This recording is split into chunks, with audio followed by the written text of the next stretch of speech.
Hello everyone, हमारे YouTube channel पर आपका स्वागत है। आज हम विज्ञान में नया अध्याय शुरू करेंगे। अध्याय नंबर 9 है, फिजिक्स का अध्याय है ये। अध्याय का नाम है प्रकाश। इसको हम शुरू करते हैं तो हमारे टॉपिक का नाम भी यही रहेगा, प्रकाश क्या होता है। देखो, हम कोई भी चीज़ देख पाते हैं, हम किसी भी चीज़ को देख पा रहे हैं, वो किसकी वजह से देख पा रहे हैं? प्रकाश की वजह से देख पा रहे हैं। कोई भी वस्तु है, उसके ऊपर प्रकाश आपतित होगा, आपतित होने के बाद में उसका जो परावर्तित भाग है वो हमारी आँखों के रेटिना भाग है, वहाँ पर इसका इमेज बनाएगा, इसका प्रतिबिंब बनाएगा और हमें वस्तु दिखाई देती है। तो कोई भी वस्तु हमें किसकी वजह से दिखाई देती है? प्रकाश की वजह से दिखाई देती है। और हमारी पृथ्वी के ऊपर प्रकाश का मुख्य स्रोत क्या होता है? सूर्य होता है। प्रकाश का मुख्य स्रोत सूर्य होता है। ठीक है, मतलब हमें जितना भी प्रकाश मिलता है, जितनी भी एनर्जी, ऊर्जा मिलती है, वो हमें किससे मिलती है? सूर्य से मिलती है। कोई भी वस्तु हमें दिखाई कब देती है?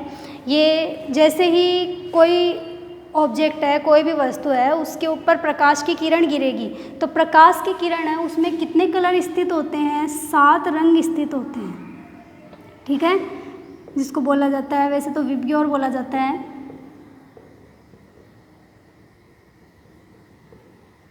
और हिंदी में इसको बोलते हैं बेनी आहे पिनाला,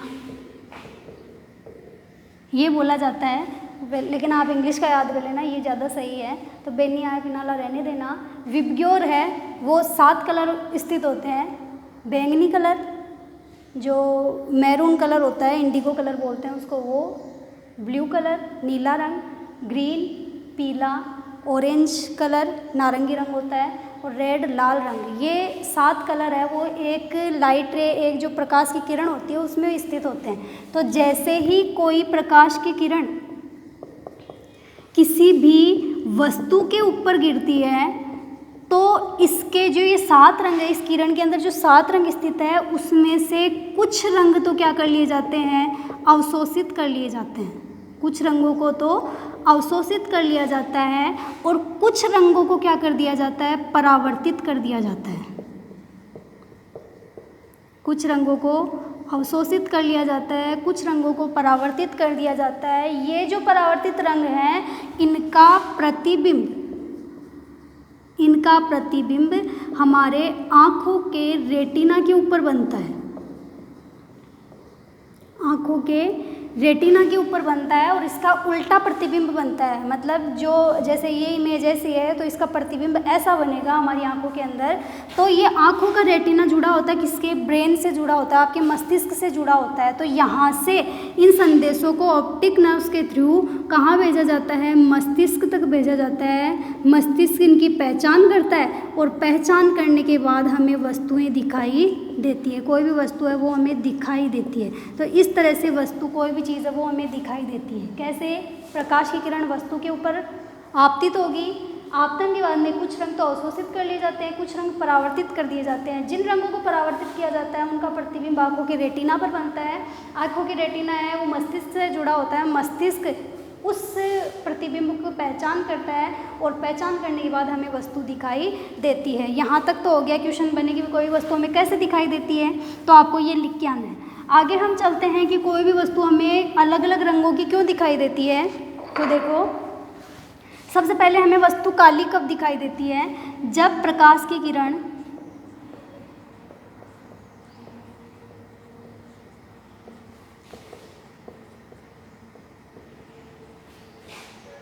किसी परावर्तित पृष्ठ पर आपतित होती है,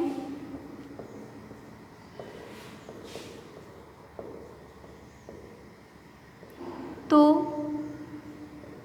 परावर्तित पृष्ठ द्वारा सभी रंग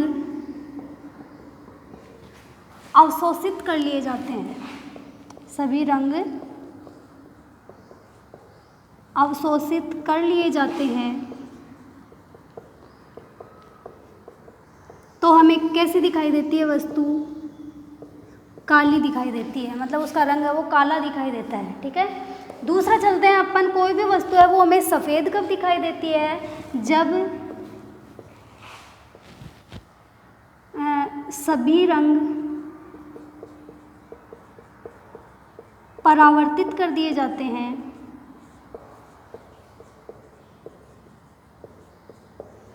जब सभी रंग परावर्तित कर दिए जाते हैं तो वस्तु सफ़ेद दिखाई देती है। तो वस्तु सफ़ेद दिखाई देती है। इसके ऊपर प्रकाश की किरण गिरी, सारे रंगों को अवशोषित कर लिया, तब तो ये काली दिखाई देगी। और इसके ऊपर प्रकाश की किरण गिरी, आपतन होने के बाद में सभी रंगों को रिफ्लेक्ट कर दिया जाता है, परावर्तित कर दिया जाता है। मतलब जितने रंग आए उन सातों रंगों को दूसरी तरफ भेज दिया, तो हमें वस्तु कैसी दिखाई देती है? सफ़ेद दिखाई देती है। और अगर प्रकाश की किरण बिना परावर्तित हुए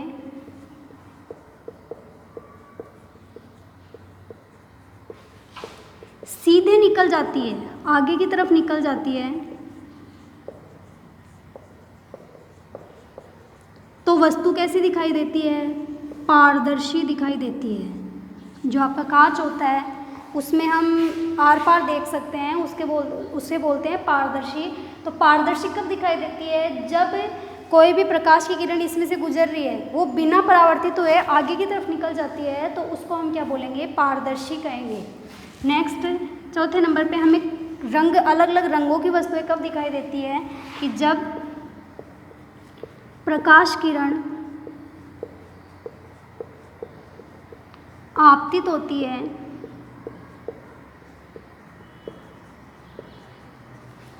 तो आपतन के पश्चात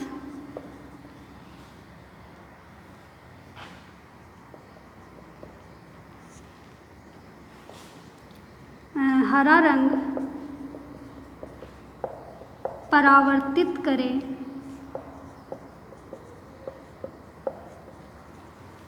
तो वस्तु हरी दिखाई देती है।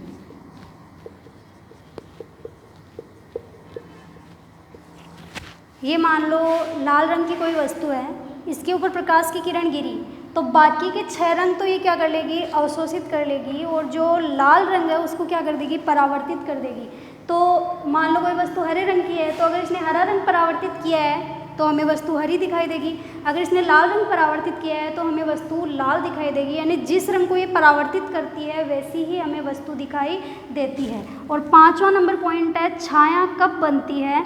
जब प्रकाश की किरण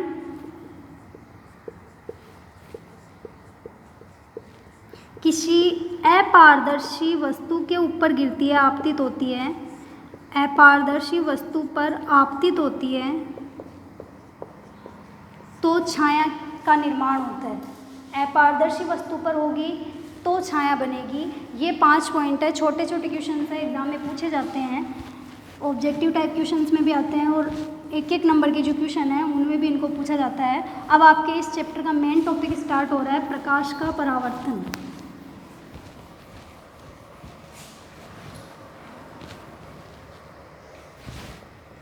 प्रकाश का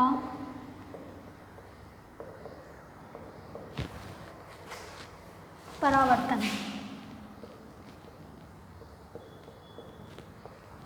सबसे पहले इसका डायग्राम बनाएंगे। ये कोई सरफेस है, इसको बोला जाता है परावर्तित पृष्ठ। यहाँ से कोई प्रकाश की किरण है वो इसके ऊपर आपतित हो रही है, तो इसको बोलेंगे आपतित किरण। यहाँ से ये परावर्तित हो रही है तो इसको बोलेंगे परावर्तित किरण। और यहाँ पे हम इमेजिन करते हैं कि एक सीधी लाइन है जो परावर्तित पृष्ठ से 90 डिग्री का कोण बनाती है, इसको बोला जाता है अभिलंब।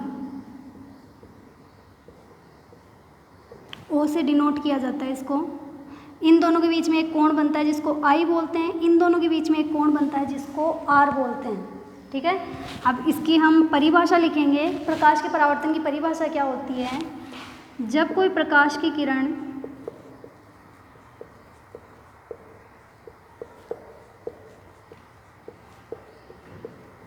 किसी परावर्तित पृष्ठ पर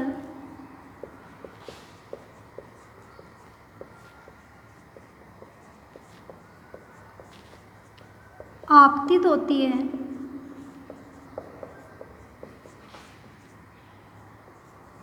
तो आपतन के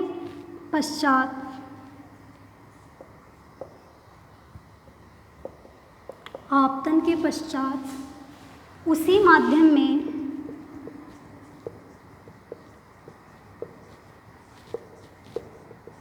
परावर्तित हो जाती है या उसी माध्यम में मुड़ जाती है। इसी को क्या बोला जाता है? प्रकाश का परावर्तन कहा जाता है। प्रकाश का परावर्तन कंप्लीट हो गया, उसके बाद में है प्रकाश के परावर्तन के प्रकार। परावर्तन के प्रकार दो तरह का होता है, एक होता है नियमित परावर्तन और दूसरा होता है विसरित परावर्तन।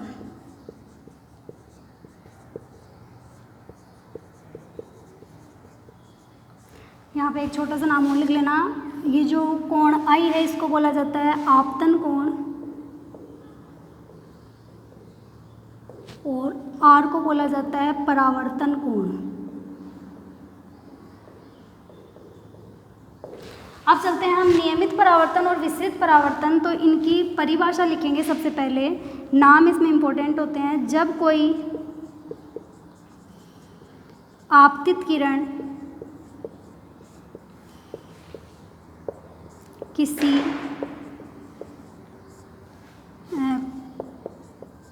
कोमल व समतल पृष्ठ पर आपतित होती है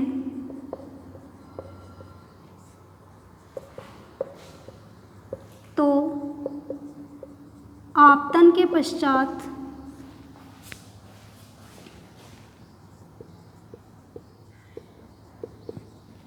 एक निश्चित दिशा में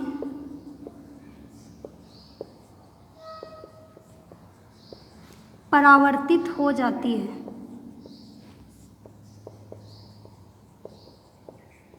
इसी घटना को क्या बोला जाता है? नियमित परावर्तन कहा जाता है। और इसी का उल्टा हो जाएगा विसरित परावर्तन में, जब कोई आपतित किरण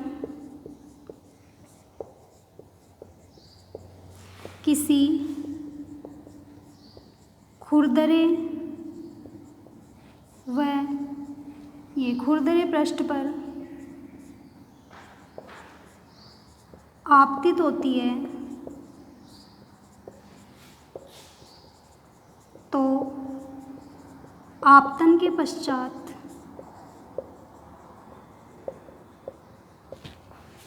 अलग अलग दिशाओं में परावर्तित हो जाती है। अलग अलग दिशाओं में परावर्तित हो जाती है। इसी को क्या बोला जाता है? विसरित परावर्तन कहा जाता है। इसका डायग्राम भी साथ में बना देती हूँ। नियमित परावर्तन में स्मूथ सरफेस लेना है आपको, ये कोमल और समतल पृष्ठ लेना है और यहाँ से कोई प्रकाश की किरण आई, आपतित किरण आई और एक फिक्स डायरेक्शन में, एक निश्चित दिशा में परावर्तित हो गई। यहाँ से कोई प्रकाश की किरण आई, ये भी एक फिक्स दिशा में चली गई, ये भी एक निश्चित दिशा में चली गई। तो इसी को क्या बोला जाता है? नियमित परावर्तन कहा जाता है। यहाँ पे इसको बोलेंगे आपतित किरण, इसको बोलेंगे परावर्तित किरण और इसके बीच में यहाँ शो कर देंगे हम अभिलंब को और नीचे लिख देंगे नियमित परावर्तन। ठीक है। जो विसरित परावर्तन है उसका डायग्राम होता है, बस सरफेस सेम होगा, बस सरफेस को आपको कैसा लेना है? ये जो परावर्तित पृष्ठ है इसको आपको कैसा लेना है? खुरदरा पृष्ठ लेना है। यहाँ से एक किरण आई, ये पीछे की तरफ चली गई। ठीक है। यहाँ से एक किरण आई, ये ऊपर की तरफ चली गई और यहाँ से कोई किरण आई और ये आगे की तरफ चली गई, यानी ये अलग अलग दिशाओं में जा रहा है। तो इसको हम कौन सा परावर्तन बोलेंगे? विसरित परावर्तन कहेंगे। ये आपतित किरण है, ये परावर्तित किरण है, इसके बीच में विलंब को हम यहाँ शो कर देते हैं। इसमें जो आई और आर है उसका मान समान नहीं होता है। ये आपका टॉपिक पूरा हो गया है। नेक्स्ट टॉपिक में हम दर्पण, लेंस, इनके बारे में पढ़ेंगे। आज के लिए इतना काफ़ी है। Thank you.